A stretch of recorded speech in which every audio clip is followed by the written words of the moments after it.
Welcome to Chris News, and this is our report on art, discovery of the Americas, and Christopher Columbus.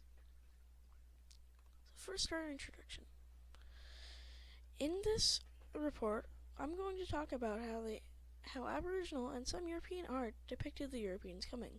I'm going to show a painting after each explanation and explain it. But first, some history. In 1492, Christopher Columbus set foot in what is now the Bahamas. He didn't discover it because the natives were already there. He had, quote-unquote, discovered the Bahamas during a trading expedition with India.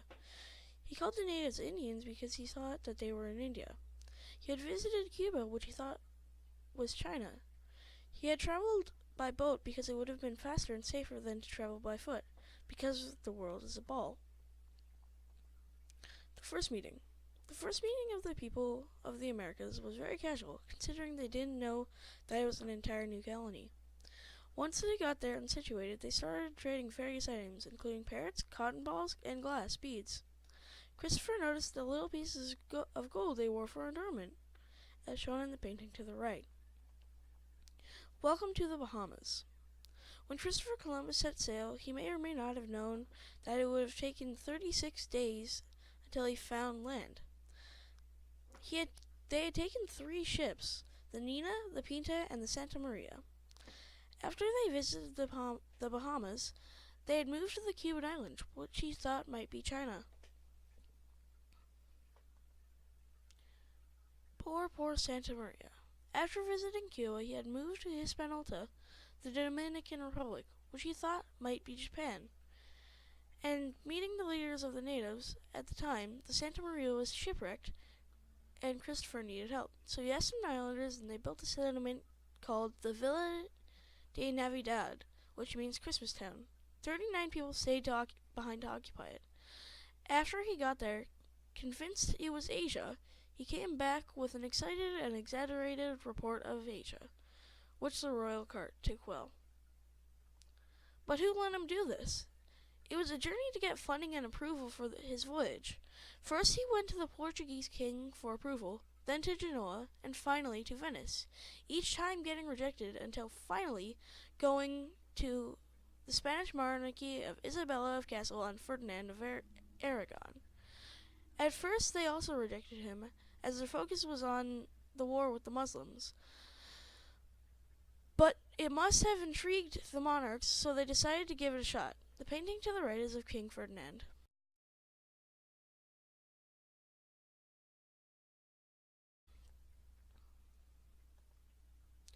In 1493, Christopher Columbus took to the seas again, searching for new islands and revisiting the old ones, only to find the Villa Navidad was destroyed with all of the sailors massacred.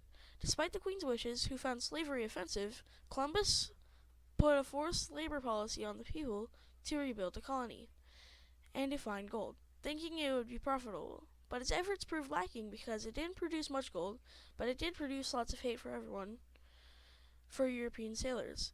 He had put his brothers in charge.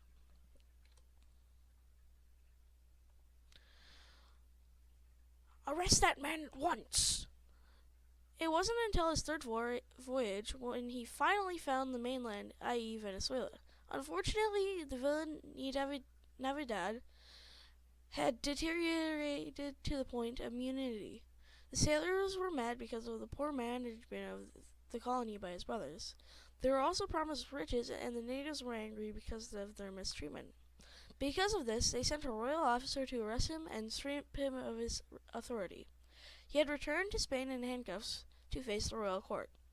Later, the charges were dropped, but still was stripped of his title as Governor of the Indies, and most of his riches from his voyage. One last time, let's make it count.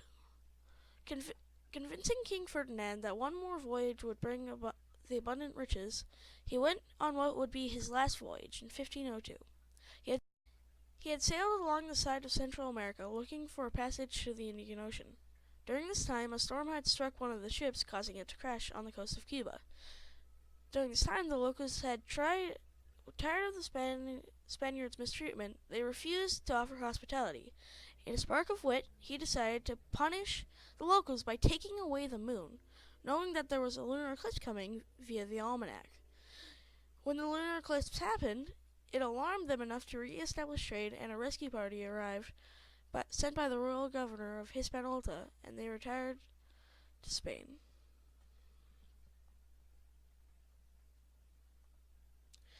The death of Christopher Columbus. Christopher Columbus had spent the rest of his days trying to regain his wealth and titles. Although he regained his wealth, he never regained his titles. Christopher Columbus still died believing that he found a new route to Asia. Thank you guys so much for watching this animation. It took me way too long to do, and as of the time of this recording, it's 5:55 in the morning and I'm still not done. So anyways, thank you so much for watching. Have yourselves a fantastic day, and I'll see you in the next one. Good game.